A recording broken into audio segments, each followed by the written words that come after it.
Hi, I'm Jason Braun. I'm an Umpqua signature fly designer in Denver, Colorado. I'm here in the Anglers All studio, and today I'm going to tie for you my Martian May fly. This fly was really born out of necessity. So as a guide here in the Front Range of Colorado, we have a lot of very small mayfly hatches. These mayflies can range anywhere from 18 all the way up to 22. And I was really having a hard time seeing the current offering of dry flies on the water in those small sizes, and I know my clients were too. So what I did is I tried to come up with a mayfly that you can tie in small sizes that really had some enhanced visibility. I came up with the idea for this when I was Euro nymphing one day, and the cider material I noticed was just so visible, even in low light conditions. And so I thought, what if I used the cider material as the post on a parachute mayfly? And so I tried it. It was a success, and Martian mayfly was born. So I'm looking forward to tying it up for you today.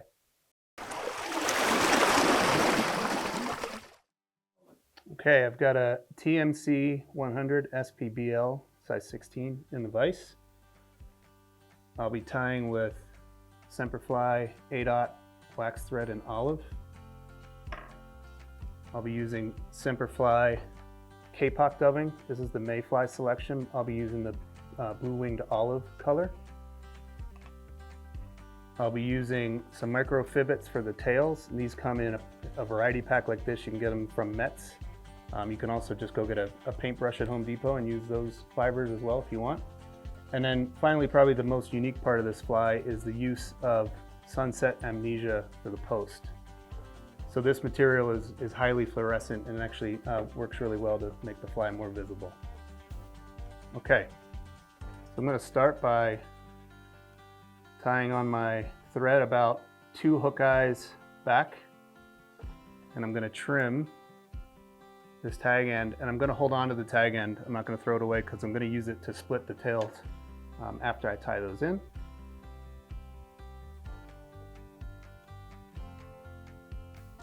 So I've got some micro fibbits prepared here, and one of the tricks you can do for this fly is if you take them ahead of time, you can take, I'm going to use 4, 2 on each side. But you can take them out, you can put them in a stacker, line up the tips, and then you can just put a little UV resin on the end and hit it with the light, and they'll actually just stay together as a nice tire piece that you can tie in there together. And I'm going to tie these approximately a little bit longer than the body of the fly, or a little bit longer than the shank of the hook. I'm just going to tie these in. You just take your thread all the way back to the bend of the hook, and then you can draw them down to length.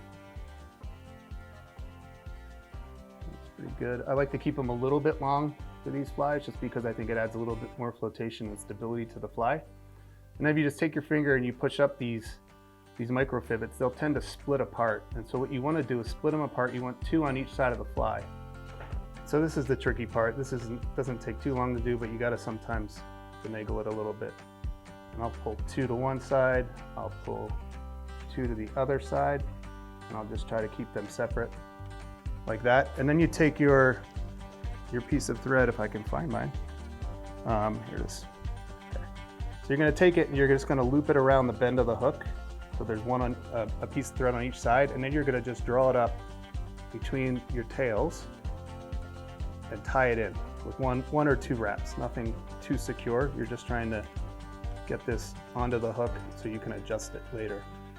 So then what you do is, as you draw tight on this thread, what you'll see is the tails will splay out. Right? So that's a real convenient way to split the tails.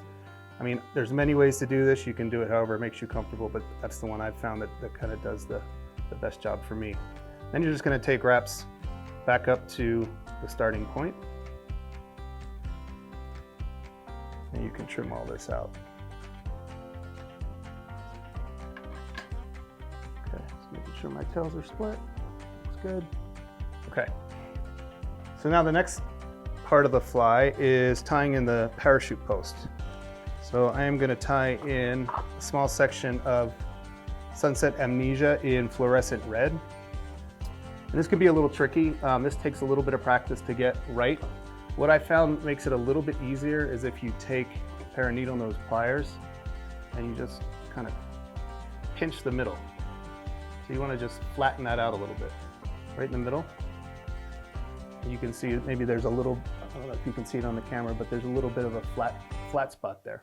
And so what I like to do is I bring this piece of monofilament up underneath the hook and I turn it clockwise. I'm left-handed, so if you're right-handed, you're going to turn it counterclockwise, and then I just do a figure 8 wrap on it. So that's on there very loosely right now. So I'll take one more figure 8 on both sides, and then what I like to do is do a couple tight wraps behind and a couple tight wraps in front. And then I want to leave my thread on the far side of the hook behind the monofilament. Okay, so at this point, you're going to actually loosen your vise and turn your fly into the vertical position. I can get this in there. Okay. And the reason you're doing that now is you're going to actually take threads or thread wraps up the monofilament to form the post. So this is also a little bit of a tricky part. I like to use some super glue here or some Zap-A-Gap. And so I'll take a few wraps up. I'll let my thread hang. I'll just put a little bit on my thread here. Not too much. And that will help me form a stable post as I go up.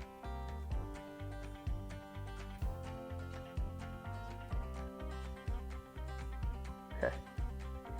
You want to go up about the same length as the distance to the hook guy.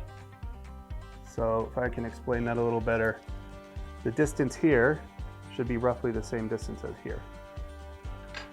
And then you want to come back down the post. And you're again going to then take the fly out of the vise, turn it back into the horizontal position. And I like to take just a couple of wraps in the front and the back here to stabilize the post. And again, I'm going to leave the thread on the opposite side of the hook behind the post. So I've already prepared some hackle feathers. I like to cut them ahead of time. It makes tying them in a lot easier when you've got a bunch of flies to tie. And I've prepared it where I've taken the hackle off of one side of the feather. And the reason I do that is because it just makes for a bit of a neater finished fly when you wrap the fly. But the key point here, when you take the fibers off, you want to make sure you're taking them off on the correct side of the feather. And so for me, there's a dark side and a light side. If I have the dark side facing me, I take the feathers off of the right side because I'm going to wrap it counterclockwise. Again, if you're right-handed, you're going to probably want to take the feathers off the other side because you're probably going to wrap it the other way. Okay, so then tying in this feather, what I like to do is just line the feather up, straight up and down. I'll take one wrap behind the feather and stand it up, and then I'll take one wrap in front of the feather, and again finish with the thread behind on the far side of the hook and behind the post. So now this sets me up so I can actually wrap this fly. So one more time, take the fly out of the vise, turn it into the vertical position, and now you just start wrapping your hackle feather, wrapping up your hackle feather. I'll also add a little bit of super glue at this point, just again to reinforce that post because this monofilament can be a little flimsy sometimes.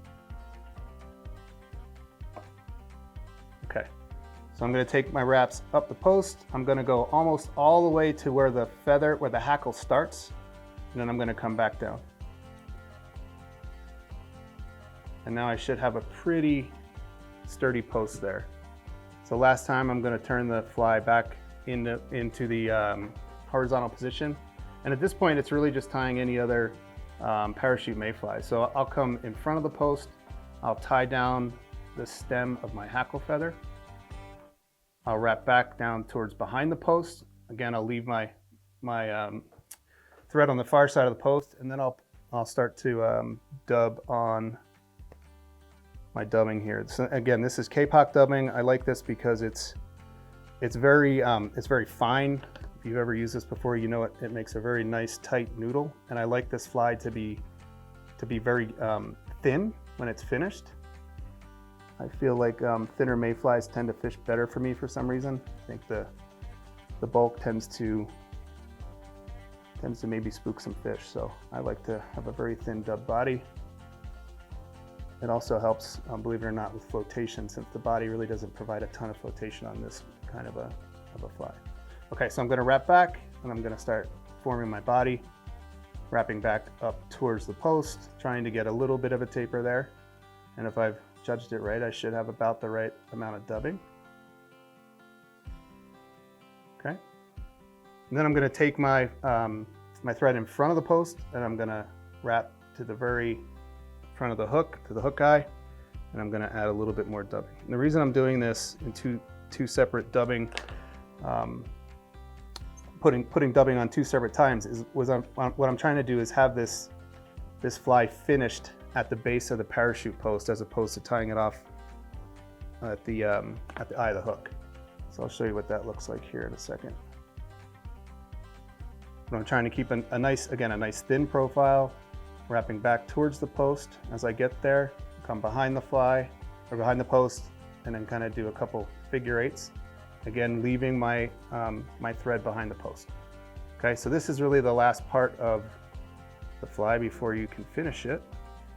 And this is wrapping the hackle. So what I like to do, actually start wrapping my hackle with my fingers because I feel like it just gives me a little bit more control with this post being a little bit kind of flimsy at the top. And I'll probably take maybe 2, 3, 4 wraps.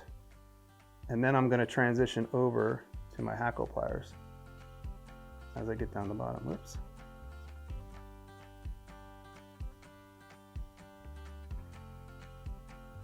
So there's 3 wraps, I think. I'm gonna transition to my hackle pliers.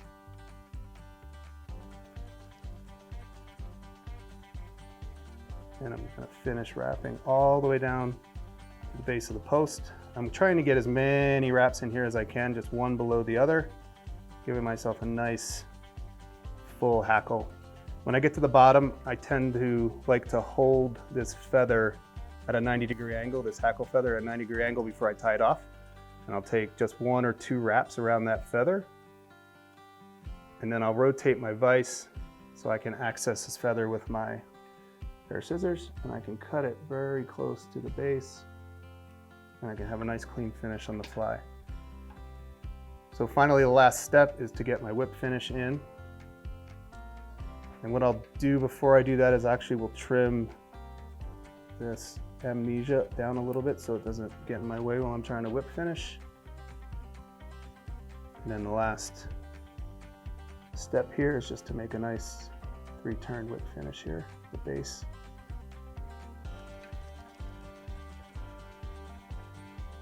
Give it a nice tight pull. Careful not to break your thread.